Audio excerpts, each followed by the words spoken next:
Kami, ipirma lang si Chamang kanya release. So, hindi po pwede na kami ang mag-renew lang. Dapat si Chamang mismo. Kahit hindi nakasama yung mga bata. Ganun po. Dati, kasama yung mga bata na una. Tapos after ng ilang months, kahit si Chamang nila. Kung saan yung nanay ang kasama. So, I think mas okay. Try namin dito sa Metro Manila kasi meron 6 months doon na visa. Bagong gising po sa inyong harapan mga amigo. Bagong gising po ako at narito po tayo sa May Mall. At magre-renew po tayo ng visa. ETSS. Ano nangyari? Okay na? So, renewhan na naman po ng visa. Nandito po si Kumusta Magdalena?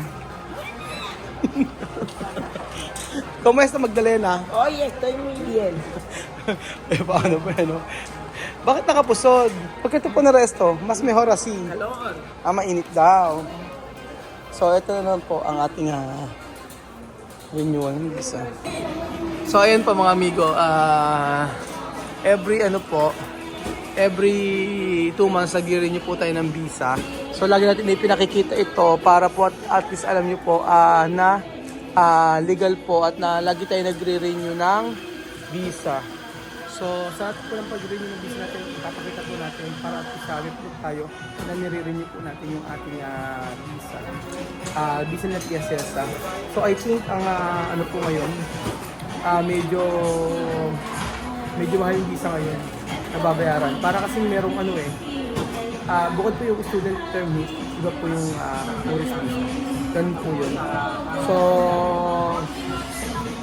akala ko dati yung student permit at student permit or visa ay kamukha po sa may tourism, magkaiba po pala yun. So, kapag ikaw ay nag-aaral, dito meron ka tinatawag na student permit. Yun po yung babayaran mo.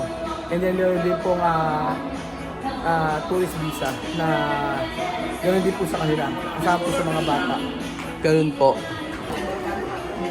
Saan ka galing? Kito comprar? Yo lo que quería comprar ayer. Ano binili mo? Yo no quería para May binili si Chesesa. Nag-mall mag-isa. Ano ba yan? Ay, bisme. Sí, para Ito, nga 75 pesos. Napalo ka na kay ate. Hello. Shout out. Ayan, merong trip si Tia sa mga amigo.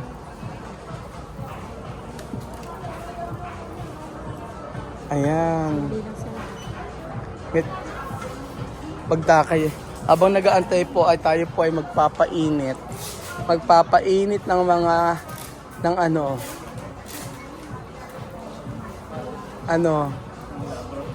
nagse-search. Ano ba? Ayan. Ang tagal pa medyo matagal pa po at mahaba ang pila. Medyo marami ngayong araw. Dapat pala ang punta namin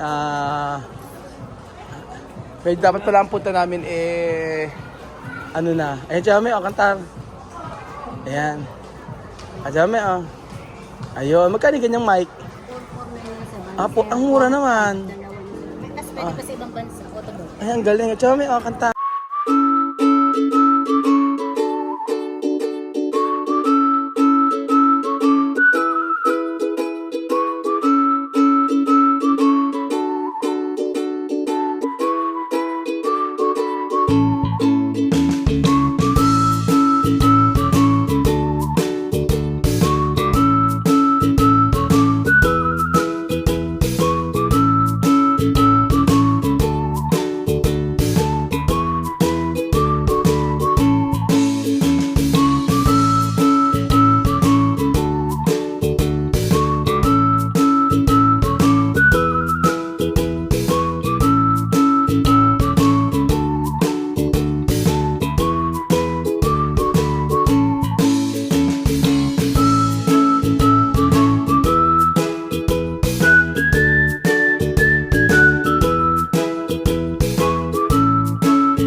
Ayun, magbabayad na kami. Babayad na. Ang ganda nga po ng andito yung renewal ng visa mga amigo. Isipin nyo, malapit po sa nasa mall. Tapos ayan, pwede ka munang magkape-kape, kakain-kain kayo.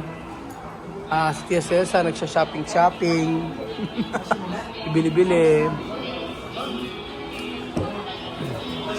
Kaso antayin po natin, medyo marami po sila ngayon. No? Dati kami lang, ngayon marami. Yan siguro pag Lunes. Asan siya mame? Keto Boscar. Prego na titingin daw muna si Tia Cesa. Andun pa si Kuya Bejo, siya na nag-aantay. Medyo matagal po kasi ang dami pa ngayon. Ito siya mame oh. Ito ba? Ito? Hindi, ganyan. Sabi ni Tia mame, bibili daw siya para sa ano. Ano ba yan? Ay, ano ba yan? Sa kanya, ano yan? Mga ba? Ano pwede? Si, pwede. Ito? Okay. Ano pa? Ito comprado? Si, Asa na? Rosa. Ang piyantador. Donde, Pregona. Naiisip niya about sa resort mga amigo dahil mas gusto ni Tia Cesa na pag bumibili yung kailangan. Bumili lang, sabi ko magpunta kami sa parlor para magpalinis ang kuko. Ayaw niya, ang gusto niya siya mismo ang maglilinis ng kanyang kuko. Nalalagyan ng Clorox mga amigo. Ayan, nakabili sa Tia Cesa. Ayan. Ito pa. Ito. 20. Ito. 1, 2, 3. Kulang yan. Ate, matanong. 2,000. Ano mo 2,000? 420. 420. 420. 420.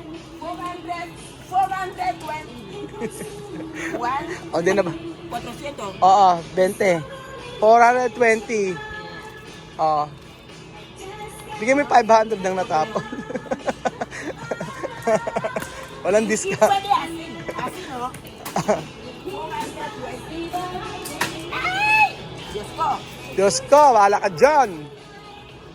So, ayan pa mga amigo. Parang kami na lang po yata yung natitira. Antay lang po tayo mga amigo. Ginagawa namin ngayon mga amigo ay meron kami yung form. Pinipila pa na ni Kuya Bedroom. Siya na ikipila. Tapos para pupunta namin dito, diretso bayad na. Para hindi na magtrabaho. Kasi laging nangyayari, dito kami nag-fill up. So, medyo tumatagal kami. Lalo ngayon may nakapila. Kaya, pag ganong mahirap mag-fill up, ang daming information na kailangan. Kaya ginagawa namin, nagpapasirox na kami. Tapos, yun, diretso sa bahay kami. Hindi pa man, pinipila pa na namin. And then, ang ginagawa namin mga amigo ay meron kasing mabilisan na para makuha agad. Medyo natawag sa yung para hindi makukuha agad. Ano yung ginagawa? Express tsaka Express po ngayon. Normal no? Regular tsaka express. So, regular lang yung namin para mas makamura. Kasi pag express, medyo mahal. Kasi makukuha rin ngayon. Hindi ginagawa na namin, babalikan na lang namin. Kasi ang lang naman 3 days lang naman no? 3 days. Na? 2 days. After 2 days, saka na makukuha. So yun po. Kaya okay na rin. At least kasi sayang din naman. Halimbawa, ang express ay kunyari babayaran ko lahat 50,000. Tapos magiging 55,000. Kapag regular 50,000 lang, sayang din naman yung 5,000 gano'n. So sayang din yung mabilis lang naman pagka kabanatuan lang naman kami, 1 oras lang. So yun, at least tipid-tipid. Tipid-tipid dati, express. Gusto ko express, hindi.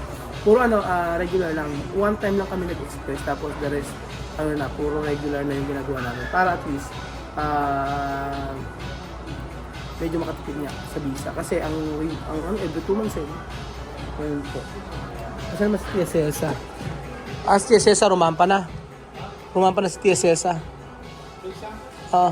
Saan? Ando na. Oo. After yan kami, pipirma lang si Tia Mami ang kanya release. So, hindi po pwede na kami ang mag-renewal. Dapat si Tia Mami mismo. Kahit hindi nakasama yung mga bata. Ganun po. dati kasama yung mga bata nung una. Tapos after ng mga ilang months, kahit si Chamam niya lang, importante yung nanay niya kasama. So, I think mas okay. Try namin minsan sa Metro Manila kasi meron 6 months doon na visa. So, I think okay, nice, 2 buwan lang din binigay. Depende siguro sa sa edad. Kasi kita niya, ang binigay sa kanya 6 months. Ayun po. So, sayang. Ay, yung matibay. Meron kayo yung matibay? Ano po ba yung gusto niyo? Yung ano ba, yung parang sa squeegee tapos yung parang basahan siya para pag mataas na mga salamin. Ano yung ginagamit doon? Di ba ito? Este pequeño. Ito ba yun? No, este para... Este Saan para to? aprovechar el Pero sa suelo. salamin to? Apo. Ha, ito siya, mami. 799. Pero meron po kaming mas maganda. Saan mas ganda quality? Mas maganda. Mas maganda yung maganda quality. Kuya Marvin! So, wala pa. Ayan. Este pequeño. Hindi, maliit yan. Oo. Wala kayong mga ganun. Esto va en casa de color rojo. Yung mga ganito, oh. Yung otro, chama mi, esto para abajo. Para suelo, este para suelo. Este para ventana. Asan yun? Ala kayo? Wala kayong mahaba na pang bintana. Flooring to? Flooring to, no? Este para la suelo. Ito, yun yung maganda sa bintana. Este también es para Ito suelo. maganda po to kasi ito ang maganda, pwede pang flooring, Oo. tapos No pang puede wall, cristal. ceiling. Dito, ito para Tapos pag lilinis crystal. po kasi ito, ginaganon lang siya, puno-push lang Oh. ano. Oh. Dapat nyo lang po yun sa gilid. Dito para crystal. No, eso no puede para cristal. Cuando ellos limpia cristal, el suelo queda raya. Hindi na pwedeng pang crystal. No, Hindi yo na quiero pwedeng así, pang ano, sí, salamin. así. Sí, no, Ang gusto raw niya yung ganito, yung merong, yung rubber. Vamos, ya te mandaste. No tiene. So ayan po mga amigo, nakapag-renew na po kami ng visa. At ang sa isang araw, pabalikan namin. After 2 days nga, tama. Kasi tiya siya sa bumili ng mga gamit. Na mafunda. Chup, na mafunda. Tía, cierta, na mafunda. Chup, na mafunda. Ay! Na mafunda. Yan ang piso. Salamat po mga amigo at least after 2 days bababalikan na po namin yung visa ng mga bata. Ito pala sabi pa sa immigration, ma'am baka naman po pwedeng bigyan niyo po kami ng 4 months. Sabi ko gano'n, para po at least hindi na kayo pabalik-balik. Depende pala yon sa lugar. Kapag medyo malayo, like yung Isabela, medyo pag malayo pala galing Isabela, ay binibigyan nila ng 4 months. Ayun mo, baka naman po yung makain ako. Depende. Pwede pala sa Manila. Pwede. Pwede. Oo. Kasi malayo. Oo. Alam mo yan siya, mami? Sa mag-apply sa Manila, sigurado po pwede kami biyak kami ng 6 months. Kasi malayo kami. So, ayun, try natin minsan doon para 6 months po. At least, hindi na po tayo mahihirapan. Ayan, sobrang saya ko kapag after na naririnig yung visa. After na naririnig yung visa, parang gumagaan yung pakiramdam ko. Para at least, at saka alam niyo mga amigo na, hindi namin kinakalimutan na ma-expire yung visa. Kasi ano sa ano yun, sa immigration. Bakit tayo na-expire yung visa, di ba? Kaya talagang, kagaya niyan, after 5 days pa bago ma-expire, pero bumalik na agad kami. Llámame, sale de compra. Está guapísima. Estoy en Europa, gorda como una ballena. Dios mío, comiendo bien. Sí, para pasar año nuevo. Gorda ko, mabalye na raw. Ayan, sige, paras ka ng paras. Se queda